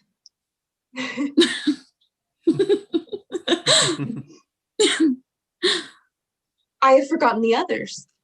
I wonder what is happening to them. Yes, what about them? Have they changed? I didn't see any of them in the wood. Perhaps we did see them without knowing them. We didn't know. That's true. Won't it be delicious to be here to watch them when they come back and see them waking up, or whatever it was that we did? What was it that we did? I think something tapped me on the forehead. How do we know the others will come back? We don't know. How awful. Listen. I distinctly hear someone on the stairs. It will be Matey. Be cautious, both of you. Don't tell him we have had any odd experiences. It is, however, Mrs. Code, who comes downstairs in a dressing gown and carrying a candle and her husband's muffler. Oh, you're back at last. A nice house, I must say. Where is Cody? Cody? Did he go into the wood too? I suppose so. I've been down several times to look for him. Cody too. I wonder. Oh, how dreadful. What is dreadful, Joanna? Nothing. I was just wondering what he is doing. Doing? What should he be doing? Did anything odd happen to you in the wood? No, nothing. We just strolled about and came back. Have you noticed him? Oh, yes. He's been like that all the time, a sort of stupor, I think, and sometimes the strangest grin comes over his face. Grin? Just as if he was seeing amusing things in his sleep. I dare say he is. Oughtn't we get Matey to him? Matey is gone too. What? At all events, he is not in the house. Matey? I wonder who was with him. Must somebody be with him? Oh, no, not at all. Well, I hope it's Cody. Oh, I hope not. Now, why, Mrs. Purdy? Dear Mrs. Code, whoever he is and whatever he does, I beg you not to be surprised. We feel that though we had no unusual experiences in the wood, others may not have been so fortunate. And be cautious, dear. What you say to them before they come to. Come to? You puzzle me, and Cody didn't have his muffler. Purdy looks out the curtain to see who is approaching. It's Matey. The butler intrudes and still thinks he is wrapped in fur. Do come in. With apologies, ladies and gents, may I ask who is host? A very reasonable request. Third on the left. Advancing upon Lob. Merely to ask, sir, if you can direct me to my hotel? The sleeper's only response is a slight quiver in one leg. He seems to be reposing. It is Lob. What is Lob, ma'am? Surely you haven't forgotten. Anything we can do for you, sir? Just give it a name. I hope you are not alone. Do say you have some lady friends with you. My wife is with me. His wife? You have been quick. I didn't know you were married. Why should you, madam? You talk as if you knew me. Good gracious. Do you really think I don't? Sit down, won't you, my dear sir, and make yourself comfy. Thank you. But my wife... Yes, bring her in. We are simply dying to meet her, make her acquaintance. You are very good. I am much obliged. Can she be? Who? But what an extraordinary wood. He doesn't seem to know who he is at all. Oh, don't worry about that, Cody, darling. You'll know soon enough. And so will the little wife. By the way, whoever she is, I hope she is fond of butlers. Peeping through the window. It's Lady Caroline. Oh, joy, joy. And she was so sure she couldn't take the wrong turning. Matey and Lady Caroline enter. Lady Caroline is all graciousness. May I present my wife, Lady Caroline Matey. How do you do? Your servant, Lady Caroline. Lady Caroline Matey. You? Charmed, I'm sure. Very pleased to meet any wife of Mr. Matey. Allow me, the Duchess of Candelabra, the ladies Helena and Matilda Manab. I am the Lord Chancellor. I have wanted so long to make your acquaintance. Charmed. These informal meetings are so delightful, don't you think? Yes, indeed. And your friend by the fire? I will introduce you to him when he wakes up. I mean, when you wake up. Perhaps When I he ought wakes to have said that I am James Matey. The James Matey. A name not, perhaps, unknown in the world of finance. Finance? Oh, so you did take that clerkship in the city? I began as a clerk in the city, certainly, and I am not ashamed to admit it. Fancy that now. And did it save you? Save me, madam? Excuse us, we ask odd questions in this house. We only mean, did that keep you honest? Or are you still a pilferer? Husband mine? What does she mean? No offense, I mean a pilferer on a large scale. If you are referring to that Labrador business or the Working Women's Bank... Aha! Got him. Yes, those are what I meant. There was nothing proved. Mabel, Jack, here's another of us. You have gone just the same way again, my friend. There is more in it, you see, than taking the wrong turning. You would always take the wrong turning. Tra-la-la. If you are casting any aspersions on my husband, allow me to say that a prouder wife than I does not today exist. Oh, my dear, do be careful. So long as you are satisfied, dear Lady Caroline. But I thought you shrank from all blood that was not blue. You thought? Why should you think about me? I beg to assure you that I adore my Jim. She seeks his arm, but Matey has encountered the tray containing coffee cups and a cake, and his hands close on it with a certain intimacy. Whatever are you doing, Jim? I don't understand it, Caroline, but somehow I feel at home with this in my hands. Caroline. Look at me well. Don't you remember me? I don't remember you, but I seem to associate you with hard-boiled eggs.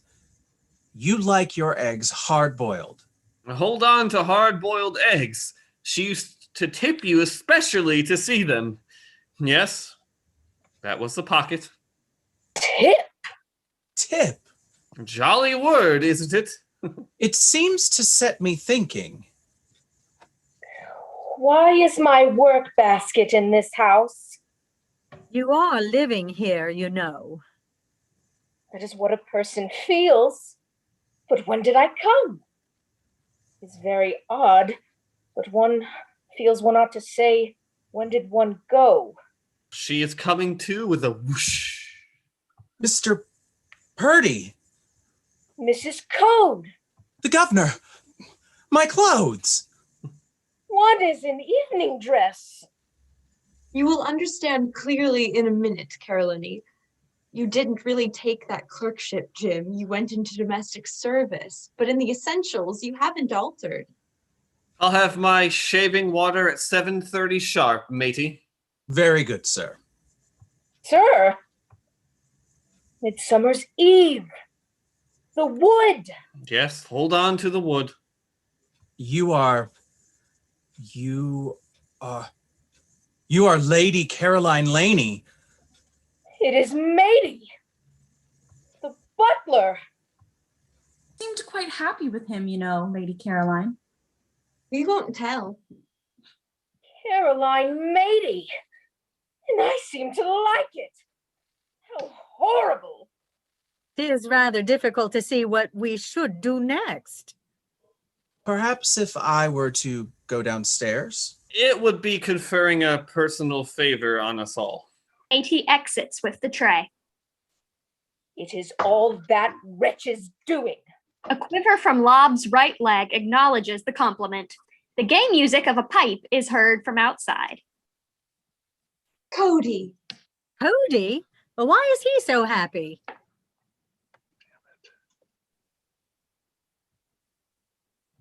Dear, hold my hand. Won't he know me?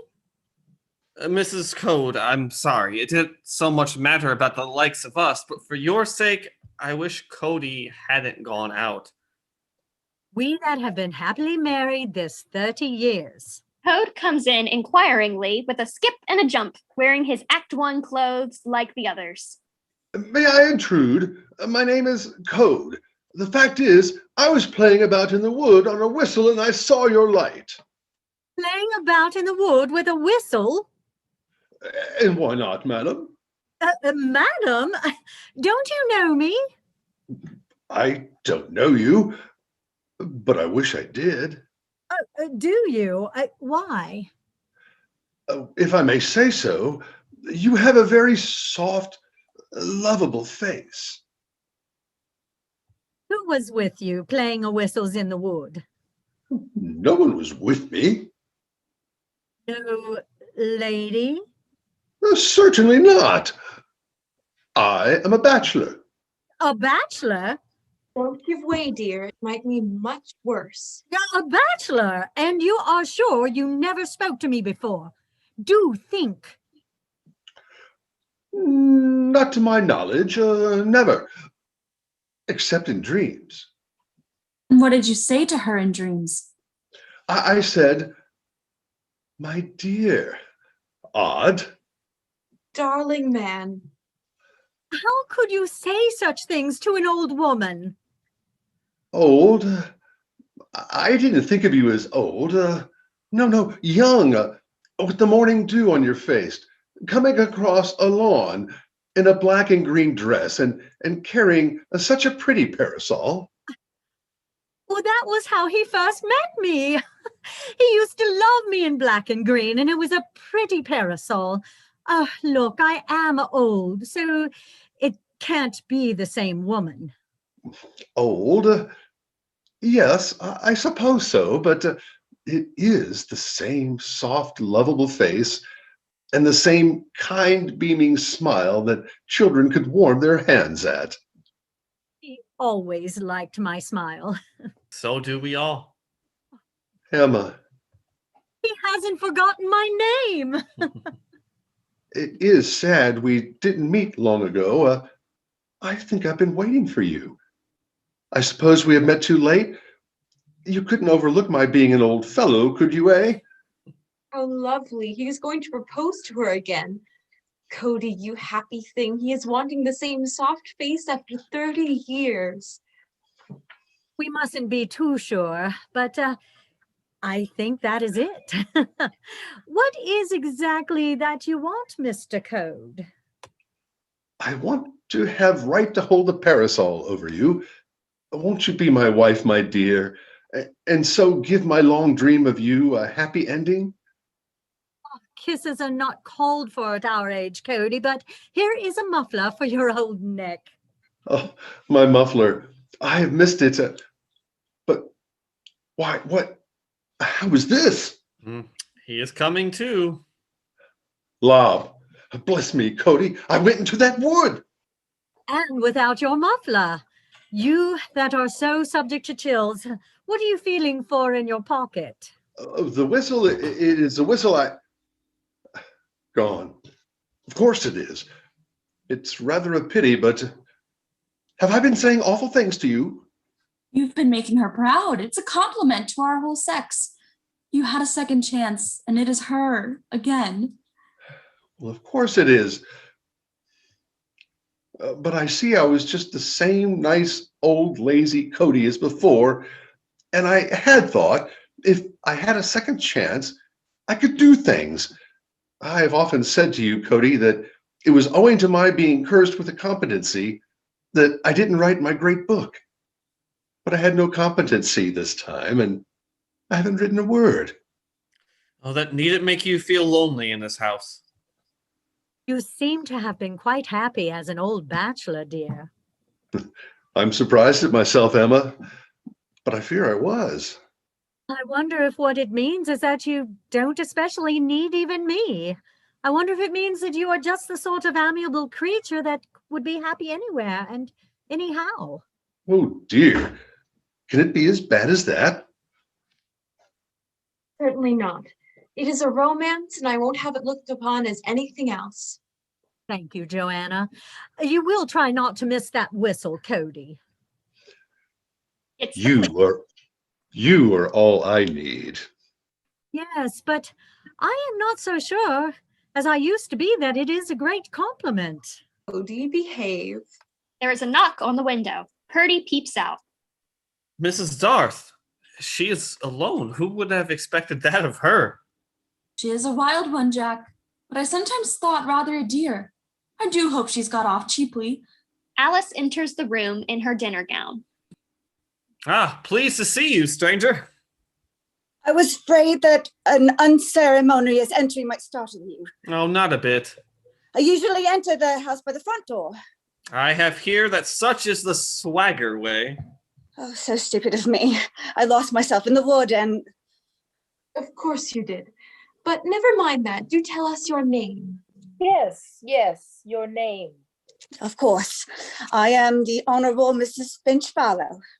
Of course.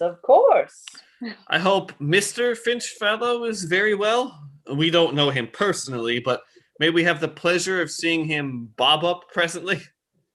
No, I'm not sure where he is. I wonder if the dear, clever police know. No, they don't. She notices the cake. So awkward.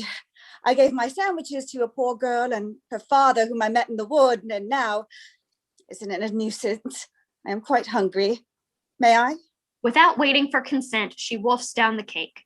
Oh, poor soul. We are so anxious to know whether you met a friend of ours in the wood. Mr. Dirth? Perhaps you know him too. Dirth, I don't know any Dirth. Oh dear, what a wood. He is quite a front door sort of man. Knocks and rings, you know. Oh, don't worry her. I meet so many. You see, I go out a great deal. I have visiting cards, printed ones. How very distingué. Perhaps Mr. Dirth has painted your portrait? He is an artist. Very likely. They all want to paint me. I dare say that the man to whom I gave my sandwiches. But I thought you said he had a daughter. Such a pretty girl. I gave her half a crown.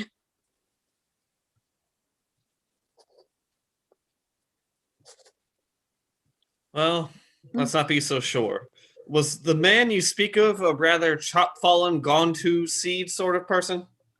No, I thought him to be such a jolly, attractive man. Dirth, jolly, attractive? Oh, no. Did he say anything about his wife? Yes, do try to remember if he mentioned her. No, he didn't. He was far from jolly in her time. Perhaps that was the lady's fault. Dirth is heard singing a French song off. Dirth's voice. He sounds quite merry. Alice, you poor thing. This is going to be horrible. Dirth comes in at the windows, dressed as at the end of Act 1. I'm sorry to bounce in on you in this way, but really I have an excuse. I'm a painter of sorts, and... I must say, Mr. Dirth, I am delighted to see you looking so well.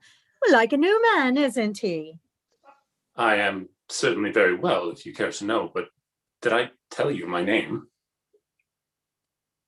No, know, but we have an instinct in this house. Well, it doesn't matter. Here's the situation. My daughter and I have just met in the wood, a poor woman famished for want of food. Alice drives it slowly and backs away.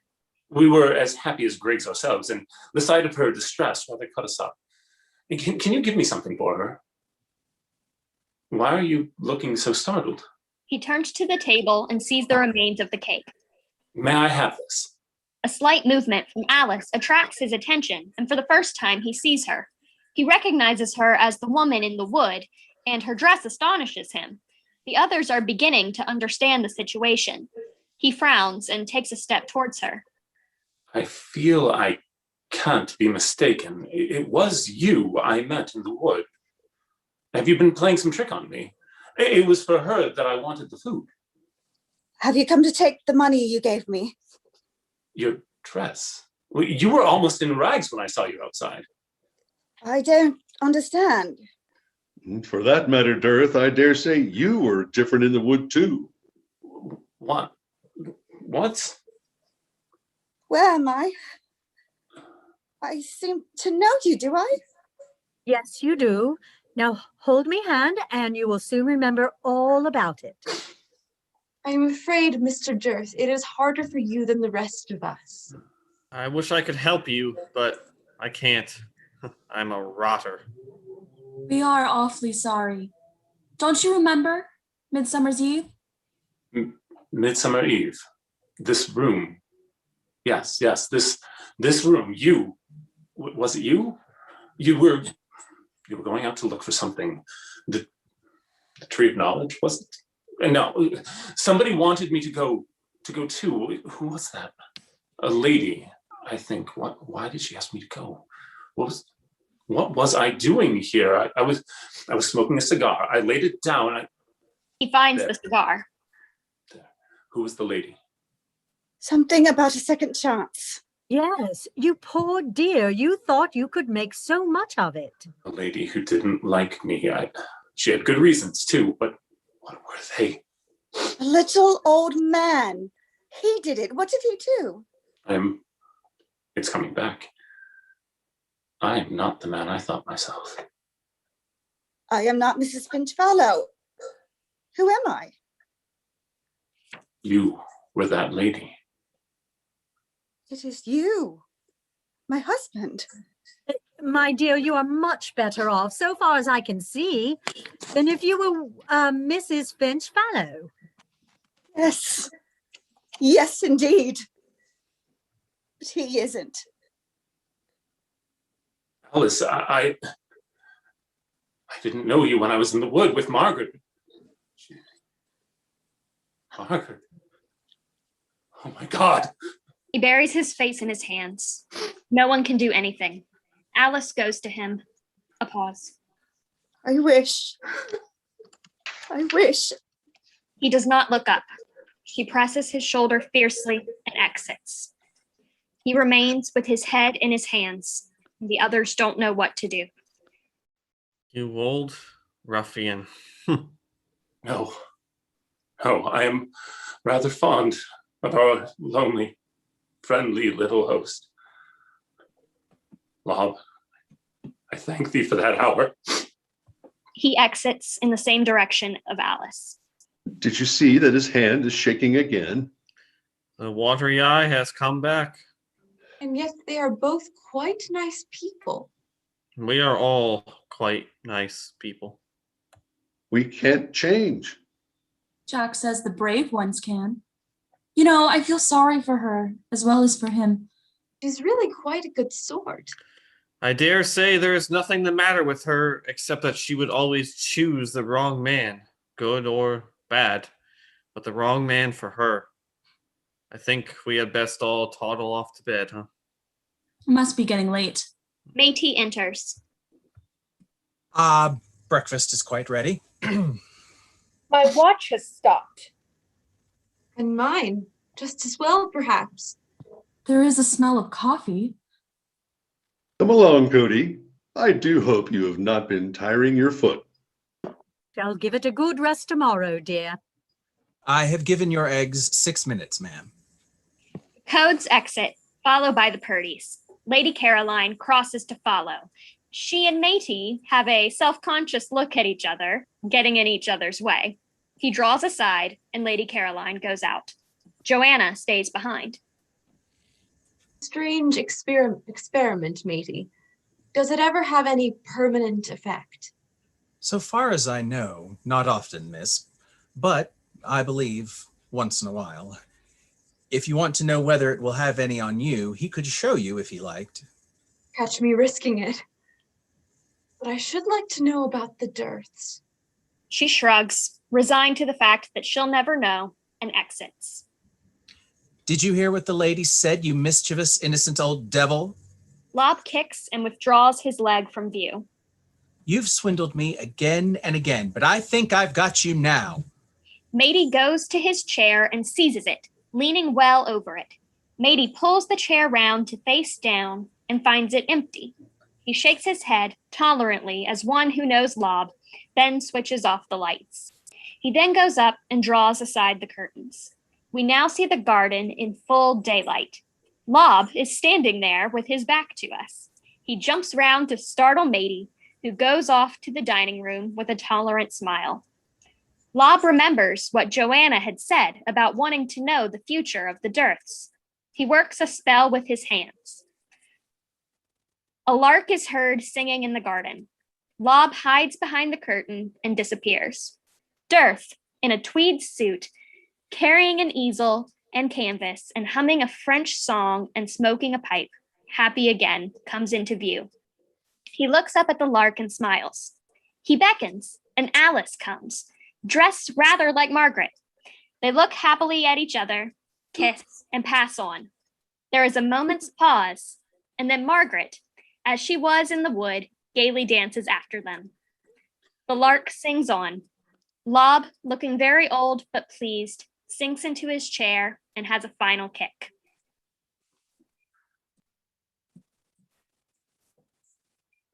End of play. All right. Thank you all so much for tuning in. If the cast would please turn on their cameras really quick so we can all give a quick wave. Thank you all so much. It's been really great to be able to share this with you. And I am going to turn it over to Patrick Smith, who is going to give you all some upcoming information about Oak Grove. Thank you for watching the Oak Grove Theater reading of Dear Brutus by J.M. Barrie. Please give a virtual round of applause to our cast of readers and to Cori McDaniel for leading us today. I encourage you to go to our Oak Grove Theater Facebook page and leave a comment for these talented folks.